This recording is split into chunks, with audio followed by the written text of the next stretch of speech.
I've never been to a place as a consultant where people didn't approach me with some question about whether people saw their value or whether they saw their own value or whether the value they brought was being leveraged, in a way that was beneficial for them or for the company. One of the most consistent things that people talk about is feeling underutilized or feeling unappreciated. And there was a recent survey that 66% of employees say if they don't feel appreciated, they'll leave.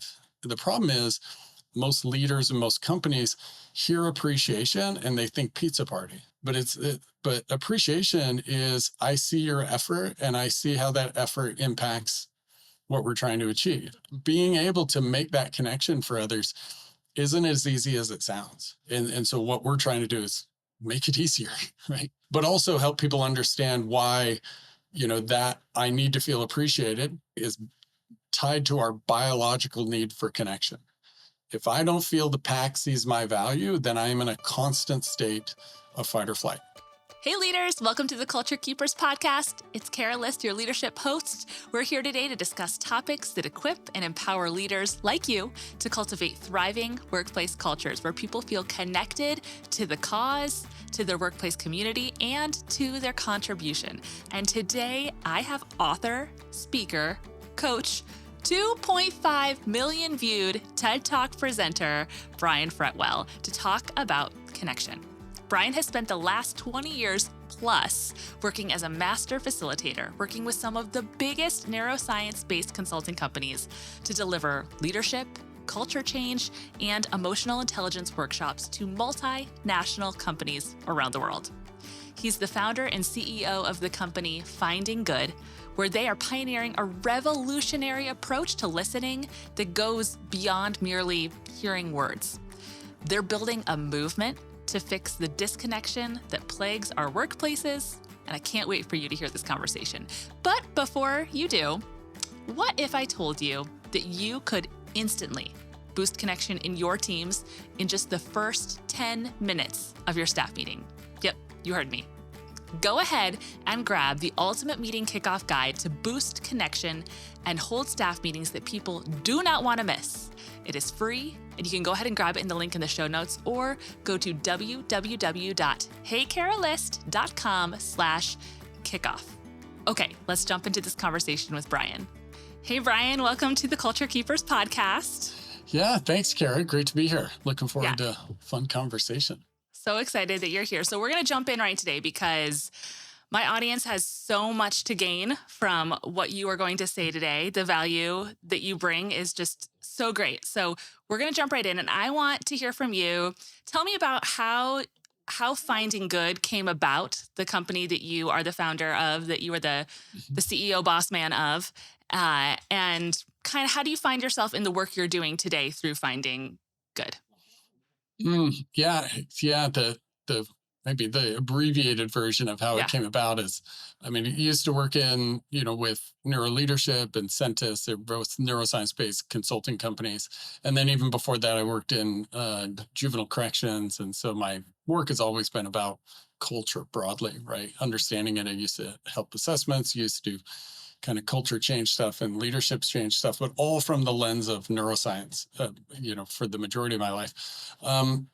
But underlying all of that is, and you can see it in a lot of like Matt Lieberman's work, Naomi Eisenberger's work, of the science of actual connection.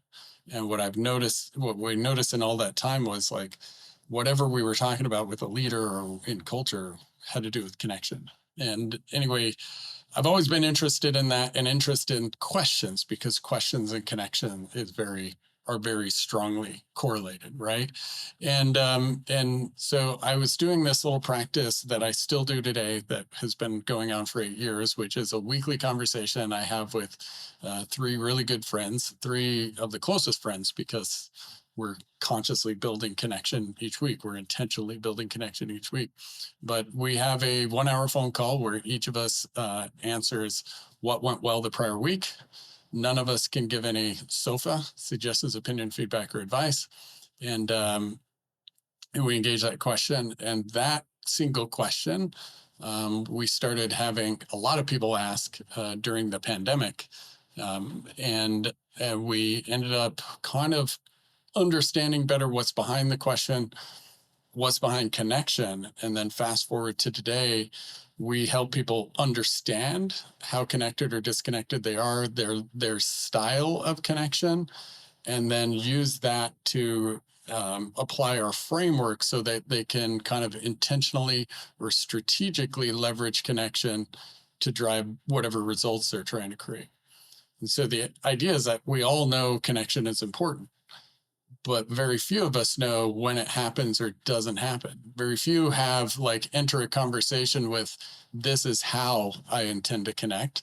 And this is why this type of connection is going to be connected, if we will, drive the results I'm trying to get.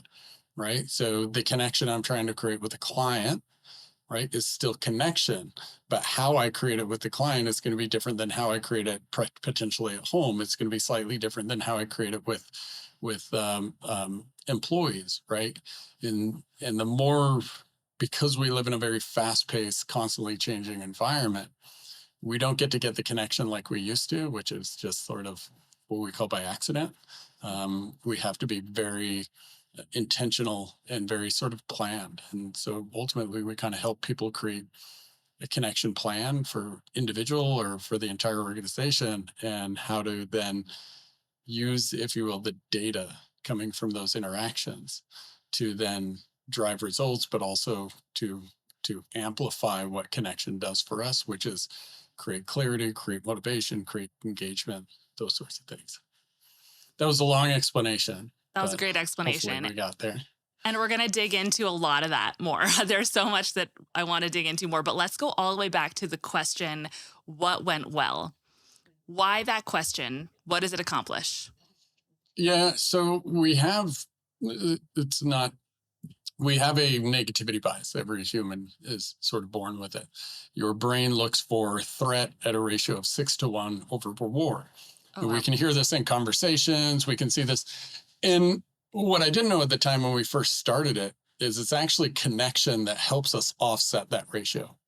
When I'm alone, my brain needs to look for the bear. And as we know from Eisenberg's work, our brain treats physical pain and social pain the same. So my brain's not looking for the bear, even though I live in Idaho.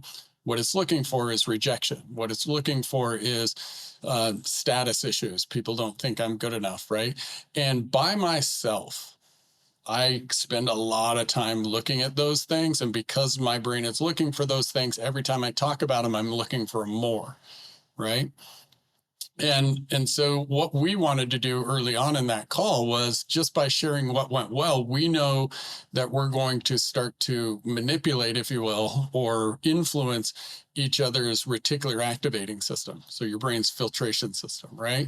That just talking with another human being, specifically somebody who's important to me, is going to amplify the importance, if you will, of that, what I call data. Right. So weekly sharing, here's what's important to me in the form of what went well, then, and knowing next week that I'm going to have to share some more, literally changes what I see through the week. And what we find is that because it's in conversation, we have 60,000 thoughts a day. We have 27 conversations a day. Right. So I know that from a mindset standpoint, I can try to do positive affirmations. And I'm not saying for a second we don't. I am saying, though, that like one intentional conversation with somebody whose opinion, or who you're connected to or who you care about, that conversation is going to have a lot more of what I call amplitude than trying to say it 10 times by myself. And so that idea of what went well then helps me prioritize every week, right?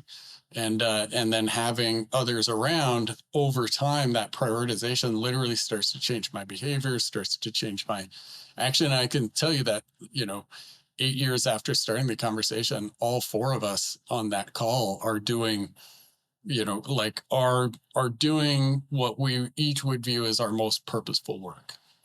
Because ultimately that call to us, the question, what went well to us, is about, what did you do that mattered?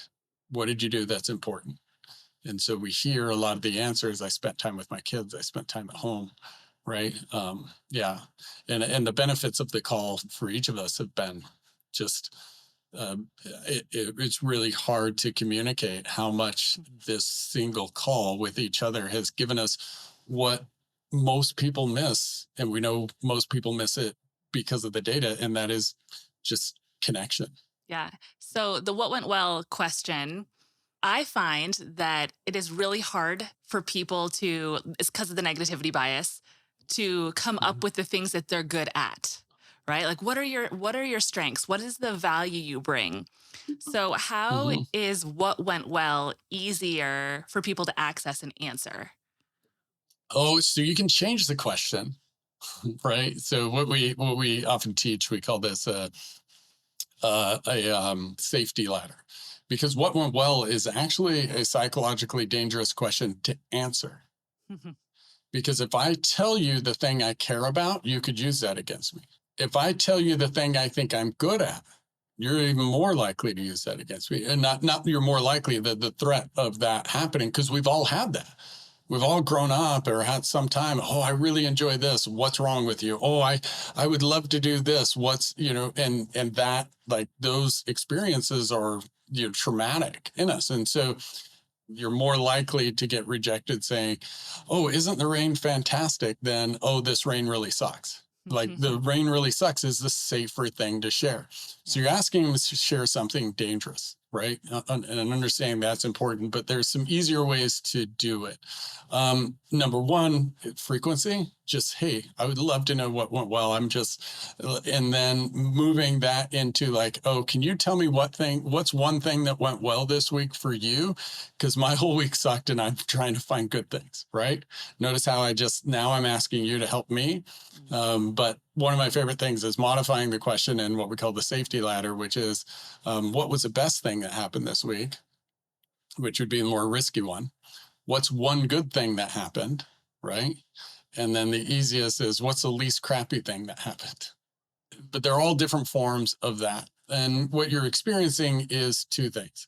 It's the fear part that people have of, like, why are you asking this? What are you going to do with it? Mhm. And it's also the habituation part. This isn't how we have this kind of implied contract for how we interact, and you're disrupting that. So I need to know that it's actually worth it to burn a little extra calories, right? And so understanding those both things, then how we approach the question, how we set it up, and how we engage it to create that safety and what we call efficiency, is then what makes it kind of easier to do. And I bet that it helps people dodge putting the answer onto the team, like in a workplace environment. Like, I can imagine if someone asked me what went well, I'd be tempted to say, well, our team did this, Hmm. or Yeah. together, or whatever it was that the Hmm. team outcome, the collective win was, instead of challenging myself to really figure out what Hmm. went well for me. I might even have to ask a follow up question to make sure I understood what you were looking for from me. And I think that Yeah. points out the shift of a connecting question. Hmm. Yeah. And the counterintuitive shift here, and this is important for leaders and parents and coaches, is that, like, the question happens best when I, as the person asking the question, understands the value of the answer to me. Mm. We've been taught, like, to approach connection as like a way of making you feel better, which is great. We want to do that. But if I'm asking you what went well to make you feel better, like, your brain kind of is like, hey, I feel fine. I know you care. I don't, like, we're good here. But if, say, I'm on a team, if you and I are on a team, then and I understand how important it is to know what you did well for you and for me for clarity standpoint, then I'm asking it different. Hey, we just achieved this goal, Kara. I need to, like, can you tell me what were the two most important actions you took that influenced this goal, right? Or when we say what went well and you say the team did this, hey, I need to know what your part was in that. And I can use the team, like, hey, does anybody else know Kara's part, right? Mm. To make it kind of easier, because if you hear that a couple of times, but then you say it, and we want to aggregate all that data. And that's some of the things we actually do with clients right now. But you think about that, like your weekly meetings, your weekly progress meetings. If every week there was, here's what you did well from your mouth, from my perspective, and from a couple other people's perspective. And we actually collect that data, right? And every week we're adding to it. And quarterly, you see, here's the value you bring, right? Yeah, talk That, I about mean, how your team has done that recently and how beneficial yeah, it's been for we you guys. we essentially followed just that. We called it the value exchange, and this is just one of like literally hundreds of ways of that people apply this, because what you want to do is identify what you're trying to achieve with connection and then come up with a strategy for how to build it that's tied to your results. But we did as a team, we call it the value exchange. So how it would work is each week, if you and I were on a team, you have to identify two things that you saw me do that added value to you, and specifically, what was it that I did and how did it help, right?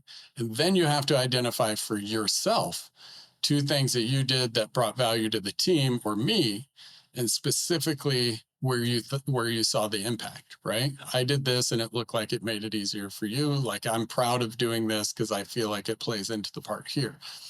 And what we would do is, you could, each week we'd have a conversation about that, but you could write it down in an Excel sheet before. So you could have it all written down. And then by the time of the conversation, depending on your comfort of talking about it out loud, right, you didn't have to. But what we found is that, like, in a little 10-minute conversation each week, we'd ask a few more questions. We had things that we were curious and interested about that tied to the things we were trying to achieve. But then 3 months into it, Hannah, who was part of our team, she took that information, and then we worked on creating a couple of prompts in GPT to then create these value summaries for each other. Right. And there was a full page of, in bullets, so many of the things we had said about each other. So it was in our words, but it was summarized like, here's the value this person brought. And now we work on with clients, here's the value you brought, and here's how it connects to, the goals that we're trying to achieve at a team. And I've never been to a place as a consultant where people didn't approach me with some question about whether people saw their value, or whether they saw their own value, or whether the value they brought was being leveraged in a way that was beneficial for them or for the company, right? Like, one of the most consistent things that people talk about is feeling underutilized or feeling unappreciated. And there was a recent survey, and I don't remember who ran it, but that 66% of employees say if they don't feel appreciated, they'll leave. The problem is, most leaders and most companies hear appreciation and they think pizza party, but appreciation is, I see your effort and I see how that effort impacts what we're trying to achieve. Being able to make that connection for others isn't as easy as it sounds, right? Like and so what we're trying to do is make it easier, right? But also help people understand why, that I need to feel appreciated is actually is tied to our biological need for connection. If I don't feel the pack sees my value, then I am in a constant of fight or flight, right? Because that, like, I'm constantly looking for what is a new pack, where should I go? And that's where you create these like subcultures in teams, because they're just trying to, establish connection. Yeah. And I really appreciate how you mentioned effort being the value. Also, not the outcome, the win, the metric driven result, right? Because I think that's Hmm. easy. That's the easy point to celebrate when leaders think, let's celebrate the wins. They look at completed accomplishments or projects and not so much the effort that, because it was good, brought about the outcomes. So I love how you specifically talked about the value in their effort. Yeah. And you break down, when you say like, we achieved this, there's sort of three levels of connection that we talk about, three types of like answers that the individual is looking for to answer, does the pack see my value? And it's not the goal. Like, every salesperson, every leader every person that has convinced themselves that outcome are enough, eventually get burnout, eventually lose their passion for whatever it is, right? Whether it's a salesperson with clients, whichever, if they get too focused on the outcome, they find themselves disconnected, wondering why, right? But what where connection happens to the outcome is, okay, we got this goal, but what do you actually have more of, right? Like we just got this goal. Do you have more confidence? Do you have more clarity? Do you have more freedom? Do you have more security? What did we actually create here? Right? So whenever there's a goal, like, tell me about what what this success means to you. What was the actual success we created for you as an individual? Because the company goal is here, but my goal might be, or the success to me might be like, oh, Kara and I just knocked it out of the park. And I got to feel like we were, really operating at our highest level. So for me, success was feeling like I'm at my highest capability. So one is like the individual definition of success and what we actually have more of, that's tied to the goal. The second is that effort, action, strengths. What was it that I did that led to that, and was that seen, and what value does that have? And then the third, even though we hit the objective, what was the actual impact?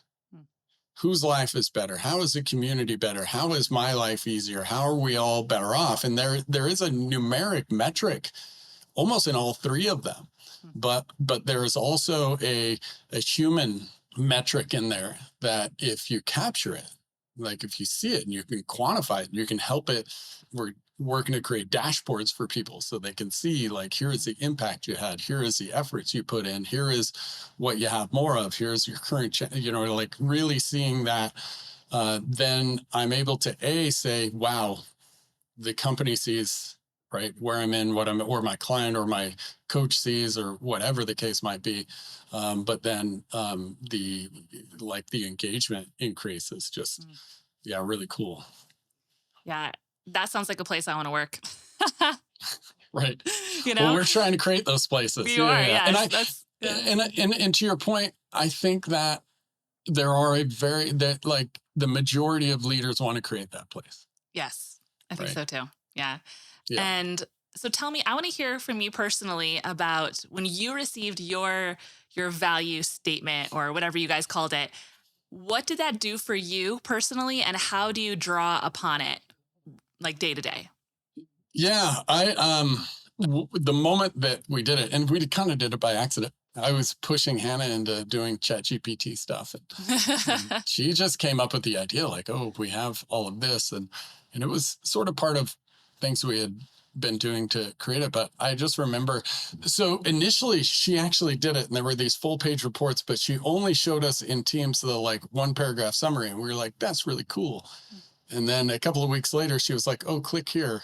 And it was like this big one. I remember, and I was by myself, and I stopped, and I was like, whoa. And then we talked about it as a team. It was just kind of like quiet, like, wow. And my regret was we should have set aside half a day to walk through those. Right. Um, but what was interesting is Hannah was like, oh, you don't want to see all the information. You just want to see this little one. And I was like, no, I want to see all of them. And it did two things. Number one, for me initially was like, wow, this is how my team sees me, and the impact I have. And I can use it for like reinforcement, but also like, oh, is this what I want it to be? Right. Is this how I want it to look? But the other part is, then I can look at their detail, their summaries, and asking questions like, are we utilizing all of our capabilities? Are we, like this little application keeps showing up with people again and again and again, right? Are we maximizing that? Am I speaking to that? Right? Because if the person is sharing, here's the thing I care about, here's the effort I put in, here's the effort I put in, and I'm not speaking to it, I'm likely creating disconnection with it unintentionally, right? Yeah. Well, that's really exciting. I love that. And when I saw you share that the first time, I got super excited about learning more and want to share it with my clients and the people I'm Mhm. coaching. So I'm excited to see more about how you guys continue to develop all that. But I want to jump back real quick to, you mentioned the sofa responses earlier, and I don't want to miss that because Yeah. personally, that's where I find myself struggling the most. And so talk more hmm about that in response to asking someone what went well and how that can apply to your one-on-ones, your staff meetings, things like that. Yeah. So I told you before the call, we were creating these sort of like connector types, right? And you saying that like sofa is a key kind of gives me an idea of your connector type. And actually, if it's okay, can I ask you a couple of questions to kind of delineate Yes, what your type might be? Because I'd then we love can it. put it in this. You utilize SOFA acronym relative to those types. So, in a conversation, would you rather tell a story or give advice? I feel honestly really split between those two, to be honest. hmm What do you Uh, find yourself doing more? Probably giving advice, but through Okay, storytelling. sure. Yeah. So I'll ask it a different way. Would you Sure. rather just tell any story of the week, or would you rather tell a story that's specific to what that other person's need is? Yes, a story specific to the need. Yeah. So just a couple others to eliminate the other categories. Are you more engaged when you're telling that story, or when you're just say listening to somebody tell any story they want to tell? When I'm telling the story, Yeah. Would you rather tell the advice story, or would you rather get help from someone else? tell the advice story. Right. So that kind of outlines you, or sorry, that's the last one. There's one more that I'll ask to make sure, that last category. Do you think you're more capable telling a story to give somebody advice, or are you more capable telling the person what they need to do to help them when they're struggling? The second one. Yeah, interesting. Yeah. So that puts you kind of in the helper giver category. And I'll just outline these two. So the four categories of connector are listener, or excuse me, talker, listener, giver, helper, right? And they relate to how you're trying to give value to the pack and have the pack see your value. Mm. So a talker is like the storyteller, right? They just like comedians. They love when somebody lights up, because that I've given value to the pack and I'm receiving it, right? The trouble with the storyteller is they can often feel like they have to be the life of the party. They have to be the one talking all the time. They can have a hard time getting somebody else to tell the story. They'll tell the story too soon because they need to. Sometimes they'll leave not feeling like they were heard, even though they were the one that talked the whole time, Yeah. right? The listener, on the other hand, we see a lot of listeners that like they want to hear whatever somebody's talking about. They have like this like they're uniquely interested in people, and we can kind of think that they're better at connection, but they can often leave feeling like nobody knows them because they're so interested in the conversation, but they're not specifically asking questions that they're interested in. They're just letting the other person share, and they're interested in the person, right? So that creates some issues there. The third category is tied to the talker, and that's the giver. And that's kind of where I would put you. The giver is, we find leaders here, we find coaches here, we find, thought leaders, if you were, of like, I love finding this information that might help you. I love like coming kind of solving your problem so you can, you can improve. And the challenge with that is I tend to then hide my own problems. I tend to have this idea that I'm supposed to do it on my own. And because of that, we can see high levels of loneliness and high levels of burnout, actually, because I believe that I'm getting the connection I need when I help somebody, but I'm actually only getting half of the connection that I need.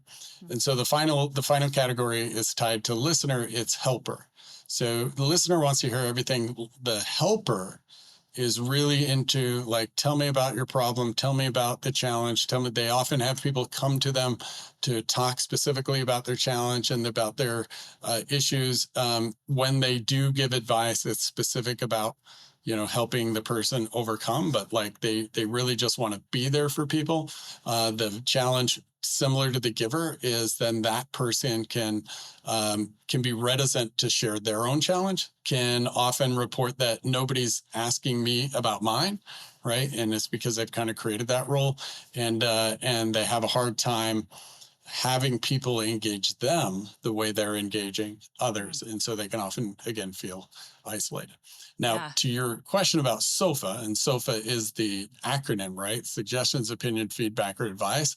That is most consistent with givers and with talkers, Mm. right? Because we just want to add value. Parents, right? Even listener parents can have SOFA issues, right?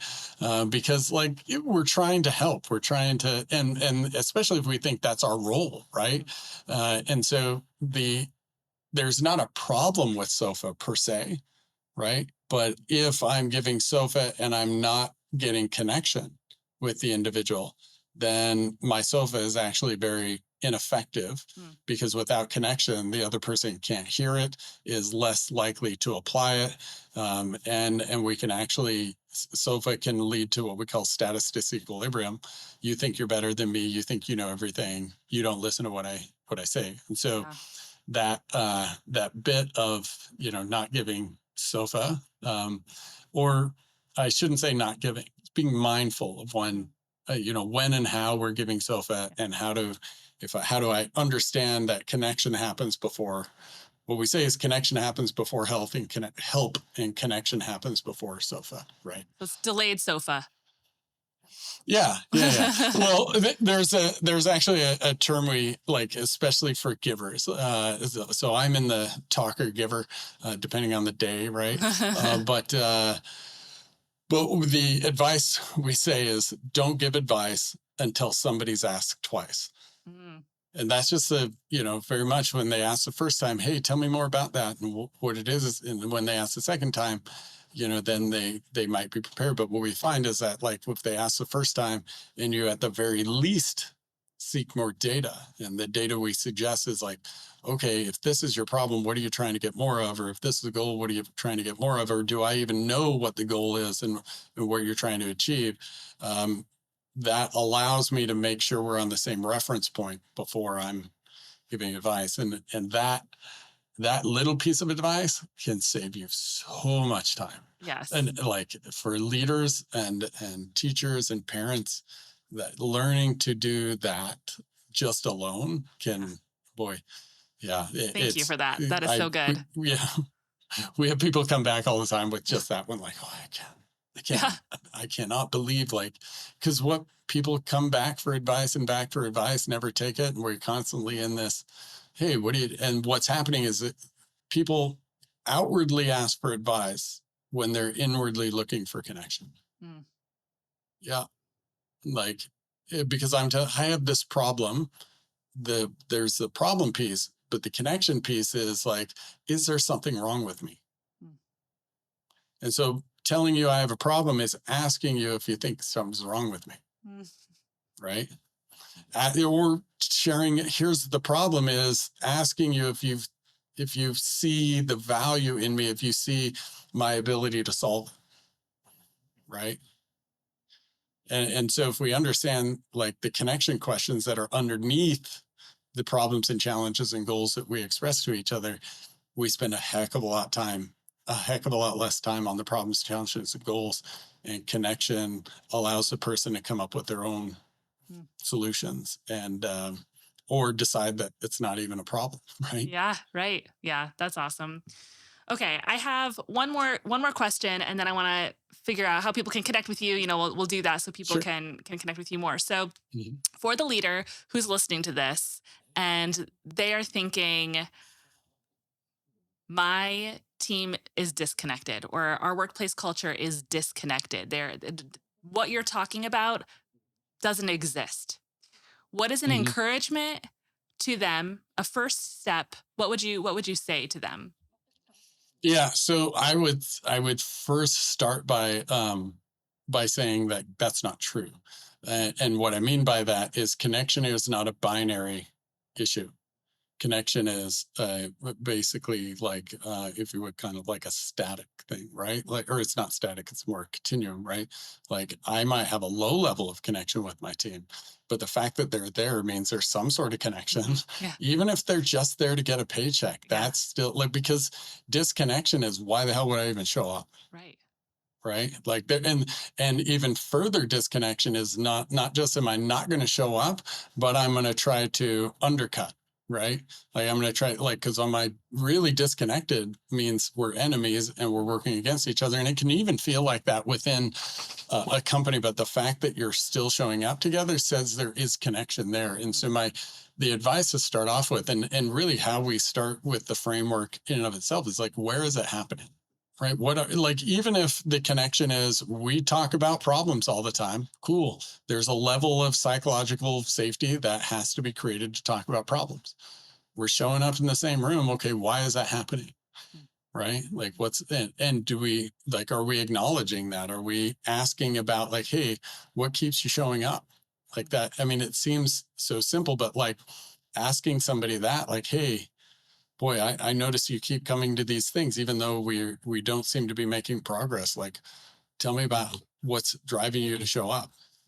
And just that conversation with somebody else from a connection standpoint allows that person to own that effort that they're putting in. It says that you acknowledge that effort, and that effort has value. Right? And then we can move on to, some of the other, like, okay, how can we, right? Like, what are you bringing to the table that can then make this meeting actually productive, right? Yeah. Yeah. There's great hope to be had for Yeah. connection. Yeah. I mean, yeah, for sure. Yeah. I mean, we need connection at the same level as we need food and water. Yep. So we're looking for it all the time. The question isn't if it's happening, it's where it's happening, and how we can do it better, right? How can we be more intentional? How can we be more strategic? And how can we, like, purposefully grow it in direct relation to the things that we're trying to achieve together? Yeah. Yes, they go hand in hand. And I think that is Right. something that leaders who either don't understand connection or its value get distracted by, right? Like, is this a kumbaya? Hmm. Like you said, is this a pizza party? Or is this Hmm. something that is valuable and can be quantified with data, and we can build towards our goals and our outcomes. So that's Hmm. exciting. It's really exciting what you're doing, Brian. And Yeah. like I Yeah. said before, I can't wait to learn more about it. Yeah. Yeah. So No, tell yeah, us, it's a lot of fun on this end too. yeah, tell us where people can find you, where they can get connected to your work. Yeah. So findyourgood.com. We're changing some things up there to, like, um, we've had downloads before, which we'll still have access to those, but we're gonna be shifting, I think, this week into helping people start with an assessment so that they can see their kind of connection type. And then there's a few different assessments we start people with if we're doing coaching or if we're doing those. But reaching out to me personally, Brian@brianfretwell.com. Like, I'm relatively available, Yes. but I love chatting one-on-one with folks. But then we do workshops kind of monthly, and then we have a community that we're retooling to build as a place where people come together to help create clarity with each other, and also practice the underlying skills of connection. But sort of like my friends do every week, just simply engaging in different forms of these conversations, whether it's the ones about goals, the ones about validation, or the ones about impact, that you actually have a conversation with another human being, and that conversation actually adds to your own dashboard. So we use connection to help each other create clarity, but also to find other people that might be trying to do the same things that we are, to kind of indirectly do them together. Yeah. That's exciting. All that will be in the show notes, so people can go ahead and grab that. Awesome. Brian, thank you so much for your time and just what Yeah. you brought today. It was so valuable to me, and I know it will be so valuable to the people listening. So thank you so much. Yeah. Thank you for having me. This was a whole lot of fun. Yeah.